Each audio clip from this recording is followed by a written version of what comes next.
எல்லாத்தையும் இயேசு எதெல்லாம் ஜெயிச்சாரோ அதெல்லாம் நம்ம கையில நான் ஜெயிச்சதை உன்கிட்ட கொடுத்துட்டேன்னு என்ன செய்யறாரு, கொடுத்துட்டாரு. அப்ப முடிந்தது நமக்கு தொடக்கமா போச்சு. நம்ம இயேசு எதெல்லாம் முடித்தாருங்கிறத நம்ம இன்னைக்கு பார்க்கலாம். ஃபர்ஸ்ட் பிதாவின் சித்தத்தை முடித்தார் போட்டுருக்கு. பிதாவின் சித்தம்னா யோவான் 4 அதிகாரத்துல 34வது வசனம், நான் என்னை அனுப்பினவருடைய சித்தத்தின்படி செய்து அவருடைய கிரியைகளை முடிப்பதே என்னுடைய போஜனமாய் இருக்கிறது. அவருடைய சித்தத்தின்படி செய்து முடிப்பது. அப்போ ஒவ்வொருத்தவங்களுக்கும் இந்த பூமிக்கு வந்திருக்கிறோம்.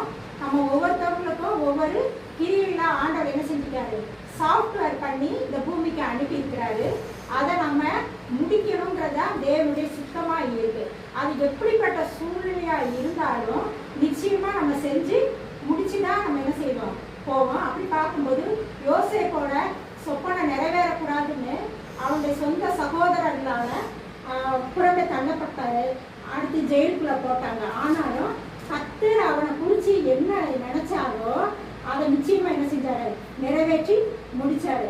அவர் ஒரு வித்தியாசமான ஒரு பாதைக்குள்ளெல்லாம் போனாரு.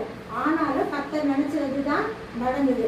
அவர் நினைச்ச சித்தம் நம்ம வாழ்க்கையில நடக்கணும்னா யோசேப்பை போல நம்மள என்ன செய்யணும், பசுத்தமிழாக ஈர்க்கணும்.